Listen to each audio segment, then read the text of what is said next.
বালা আছেন? বালা আপনি বালা নেই? বালা আছি। প্রথমে অভিনন্দন। আচ্ছা, আপনি যে কথা আগে বলে দিয়েছেন, হ্যাঁ। আপনাকে সেটার আরেকটু উত্তর আসলে টানতে হবে। আপনার এই বাচ্চাটার ক্যারেক্টার নাম কি অমীমাংসিততে? সৃষ্টি। হ্যাঁ, সৃষ্টি। সৃষ্টি। আর আমাদের মেল ক্যারেক্টার নাম কি? অর্ণব। আচ্ছা, ফিমেল লিড ক্যারেক্টার নাম সব কি? কিছু জানতে চাচ্ছেন আপনি? আমি জানি তাই। অর্ণব মানে হচ্ছে সাগর। আচ্ছা নিরুর উল্টা করলে হয় রুনি। আচ্ছা, রুনি আমাদের ক্যারেক্টার নাম না, নিতু। আচ্ছা, সেক্ষেত্রে অর্ণব নাম আপনি দিতে পারতেন। কেন আমরা বলছি যে কেন কোশ্চেনটা বারবার আসে, যেহেতু আপনি সাংবাদিককে নিয়ে একটা ফিল্ম বানিয়েছেন, অতএব আমরা সবাই কিন্তু এটার সাথে কোনো না কোনো ভাবে একটা গল্পের মিল খুঁজে পাবো। কারণ আমি যতটুকু গল্পটা বোঝার চেষ্টা করেছি অনেক কিছুই মিলে যায়। সো একদমই যে একেবারে কেউ মিলাবে না, মাথা থেকে বের হয়ে যাবে, এটা আসলে হবে না। যারা আমরা ওই স্টেজটা পার করে এসেছি বা ওই কেসটাকে আমরা স্টাডি করেছি বা ওই কেসটা নিয়ে আমরা অসংখ্যবার লিখেছি, আমাদের মাথায় মননে এটা আমাদের প্রতিবাদের ভাষাতে আছে।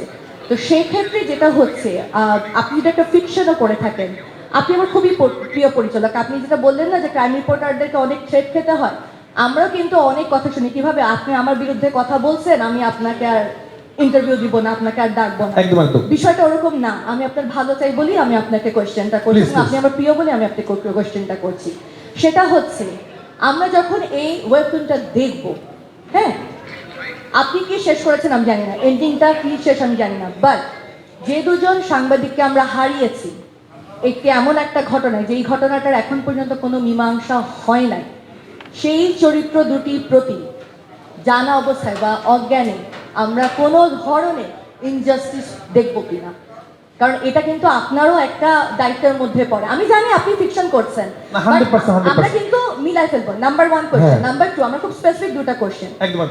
ওয়েব ফিল্মের তো আসলে সেন্সরশিপে যাওয়ার কথা না, ঠিক কোন পর্যায়ে বা কোন কারণে এটা সেন্সরে গেল, এটা যদি একটু প্রিসাইজলি বলতেন। আমরা সেন্সর বোর্ড নিয়ে অনেক কথা শুনলাম, সাংবাদিকদেরকে নিয়ে ভাই আপনাকে বলতে চাই, রাফাল ভাই একজন সাংবাদিক থাকলে আপনি শুরু করে দিবেন, আপনার ওয়েট করার দরকার নাই। একজন আর্টিস্ট থাকলে শুরু করবেন, সাংবাদিক নিয়েও শুরু করবেন, অ্যাবসলিউটলি ফাইন। সো আমার হচ্ছে দুইটা স্পেসিফিক কোয়েশ্চেন, প্রথমটা এবং পরেরটা হচ্ছে এটা ঠিক কোন কারণে সার্টিফিকেশন বোর্ড বা সেন্সর বোর্ড, আমরা যেটাই বলি না কেন, সেখানে কখন গিয়ে পৌঁছালো এবং কেন গিয়ে পৌঁছালো। Thank you so much. প্রথমে সেকেন্ড প্রশ্নের উত্তরটা দিই। সেকেন্ড প্রশ্নের উত্তরটা কেন গেল, এটা কোনো স্বতন্ত্র আমরা পাই নাই। তারা হঠাৎ করে আমাদেরকে এটা চায়, তারা মনে করছে জিনিসটা সেন্সিটিভ কি হচ্ছে না হচ্ছে দেখার জন্য, হয়তো চিন্তা করছে গভর্নমেন্টের বিরোধী কিছু কিনা, সেই জন্য যেহেতু এরকম কিছু আওয়াজ করতেছিল। আর প্রথম কোশ্চেনটা যেটা ছিল তাদেরকে কোনো কারণে, আমরা চেষ্টা করেছি, মানে এটা আসলে বলে দিলে তো গল্পটার মজা থাকবে না। আমি আমার সব জ্ঞানে চেষ্টা করেছি আমরা সবাই যে যেই চরিত্র দুটোই আমাদের সাংবাদিক ক্যারেক্টার করছে, তাদেরকে প্রতি জন মানুষের ভালোবাসা আসে, তাদের প্রতি যেন ইয়ে আসে। আমরা আসলে কেসটাকে নিয়ে আলোচনা করেছি, মানে আমাদের গল্পটা দেখলে বোঝা যাবে এটা আসলে আমরা কোনো সমাধানে যেতে চাইনি। সিনেমাটার নাম অমীমাংসিত। এখানে আমি একটা চিন্তা করেছি, একটা সিরিজ বানাবো। আমি যত কেস আছে অমীমাংসিত সবগুলো সিরিজ নিয়ে থাকবে, এটা একটা পর একটা বানাবো। এটা কিন্তু অমীমাংসিত, এখানে কিন্তু কোনো মীমাংসা হবে না আসলে। তো আমরা এটা নিয়ে আলোচনা করার চেষ্টা করেছি, ফিকশনালভাবে আলোচনা করার চেষ্টা করেছি যে কী হতে পারে, এটা না ওটা, এটা না ওটা, ওরকম ফিকশনাল জিনিসই থাকবে। এবং একজন হয়তো একটা গল্প বলবে, আরেকজন বলবে না এই গল্পটা ভুয়া, এটা হতে পারে। এইভাবে করার চেষ্টা করেছি। বাট হ্যাঁ, অবশ্যই আমাদের ওই চরিত্রগুলোর প্রতি মানুষের ভালোবাসা হয়তো থাকবে। আমি দায়িত্বশীলভাবে বলতে পারি যতটুকু চেষ্টা করেছি আমরা, ওরকম কিছু হয়তো আসবে না।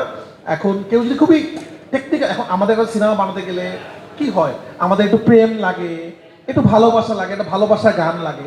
এখন সেগুলো তো কোনো গল্পের সাথে মিলবে না আসলে, সেগুলো তো ফিকশনাল, সেগুলোকে ঠান্ডা রাখতে হবে। এখন আমরা যদি ভাবি অমুক গল্পে তো প্রেম ছিল না, এখানে কেন প্রেম আসলো, তাকে তো কেউ পছন্দ করতো না। তো যেহেতু আমি সাধারণ মানুষের কাছে পৌঁছাইতে চাই গল্পটা, তাদের হৃদয়ে আঘাত দিতে চাই, অনেক সময় অনেক রকম আমাদের টুইস্টিং করা লাগে, তা আমরা চেষ্টা করেছি। তো বাট আমরা, আমাদের উদ্দেশ্যটা খুবই সৎ, বাট আমরা আবারও বলতেছি, আমরা যখন বানানোর চেষ্টা করেছি এক্স্যাক্টলি কারো গল্প নিয়ে বানানোর চেষ্টা করিনি। কারণ তখন যেহেতু এই কেসগুলো খুবই সেন্সিটিভ, কেসটা যদি কোনো কারণে মানে সমস্যা না হয়। কারণ আমাদের কাজের সাথে, যেন আমরা যদি খেয়াল করে দেবেন, আমাদের টেলারের মধ্যে আছে নির্বাচন আছে, পলিটিক্স আছে, তাদের এই গল্পের সাথে কিন্তু এগুলো ছিল না। তা আমরা যেটা করেছি, নির্বাচন নিয়ে এসেছি, পলিটিক্যাল নিয়ে এসেছি, চুরি নিয়ে এসেছি, অনেক কিছু নিয়ে এসেছি, যেগুলো আসলে আমাদের সমসাময়িক বিভিন্ন রকমের রিপ্রেজেন্ট করে। তো আমাদের উদ্দেশ্যটা এটাই ছিল আর কি। তো আমি আপনাদেরকে বলবো, আপনারাও যদি কোনো কারণে এটা নিয়ে কথা হয়, আপনারা আমাদেরকে সেভ করবেন, আপনারা আমাদের সাথে কথা বলবেন। প্লাস আপনারা দেখেন, দেখে আপনারা চিন্তা করেন যে কেন বানিয়েছি বা কি হয়েছে। আমার মনে হয় আপনাদের ভালো লাগবে। আমরা চেষ্টা করেছি, আমি অনেক দিন টাইম দিয়েছি স্ক্রিপ্টে এই ছবিটার জন্য। Thank you.